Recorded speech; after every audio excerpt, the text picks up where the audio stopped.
எப்போதெல்லாம் சங்கடம் ஜனிக்கிறதோ அப்போதெல்லாம் அதன் நிவாரணமும் உடன் ஜனித்துவிட்டது என்பதை தாம் அறிவீர்கள்.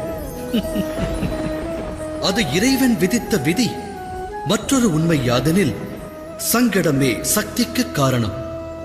சங்கடத்தில் வாழும் ஒருவன் அதிலிருந்து விடுபட்டு வந்தால் வாழ்வில் ஒருபடி அவன் முன்னேறிச் செல்கிறான்.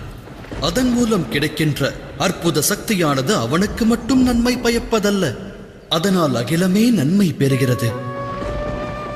அது உண்மைதானே? ஆழ்ந்து சிந்தியுங்கள். சங்கடம் என்பது ஒரு வாய்ப்பை ஏற்படுத்தும் நிகழ்வு. அதை கொண்டு ஒருவன் மாற வேண்டும். அது உயர்ந்த எண்ணங்களை சிந்திக்கும் வாய்ப்பை தருகிறது. ஆத்ம சக்தியை பெருக்கி ஞான வழியை தேர்ந்தெடுக்க உதவுகிறது.